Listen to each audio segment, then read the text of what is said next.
खान्देश कुलस्वामिनी कानुमातेचा उत्सव यंदा देखील तितक्याच जल्लोषात व आनंदोत्सवात साजरा करण्यात आला। काल रविवार रोजी मोठ्या भक्तिभावाने स्थानापन्न झालेल्या या कानुमातेला आज डीजेच्या तालात व भक्तिपूर्ण वातावरणात निरोप देण्यात आला। उत्सवात भाविकांचा मोठा सहभाग दिसून येत होता। कानबाई महोत्सव हा खान्देशच्या मातीशी व माणसांशी आणि संस्कृतीशी जोडलेला एक महत्त्वाचा लोक उत्सव आहे। कानबाई उत्सव हा केवळ धार्मिक विधी नसून कुटुंबियांना एकत्र आणणारा सामाजिक उत्सव आहे, ज्यातून माणसांसोबत मने देखील जोडली जातात। सध्या धुळे शहरासह ग्रामीण भागात खानदेशातील प्रसिद्ध कानबाई महोत्सवाला मोठ्या भक्तिभावाने सुरुवात झाली आहे। खानदेशात प्रत्येक गावात मोठ्या जल्लोषात हा सण साजरा केला जातो। धुळे शहरात देखील कानबाई उत्सव हा मोठ्या भक्तिभावाने आनंदाने साजरा करून कानुमातेला विधिवत पूजा अर्चा करून निरोप दिला जात आहे। मनाचा मोठेपणा जपणारा धुळे शहरात या उत्सवाला विशेष महत्त्व आहे।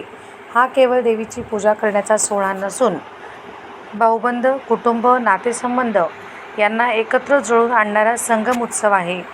कानबाई मातेचा उत्सव हा खानदेशच्या लोकसंस्कृतीतील अत्यंत महत्त्वाचा श्रावणी लोकोत्सव आहे।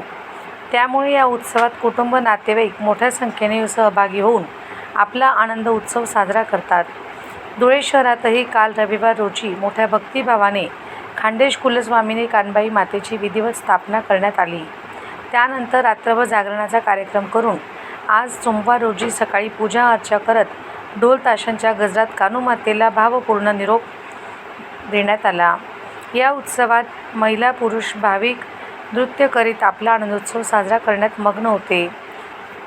धुळे शहरातील गल्ली नंबर 4 येथील प्रख्यात नामवंत फेटा मास्टर राजू भाऊसार फेटेवाले व प्रशांत भाऊसार फेटेवाले यांच्या निवासस्थानी देखील कानुमातेची काल सायंकाळी विधिवत स्थापना करण्यात आली होती। तर आज सकाळी संगीताच्या तालावर व डीजेच्या निदानात आनंदोत्सव साजरा करून कानुमातेला भक्तिमय वातावरणात निरोप देण्यात आला। या उत्सवात भाऊसार कुटुंबियांसह नातेवाईक, मित्रपरिवार मोठ्या संख्येने सहभागी झाले होते।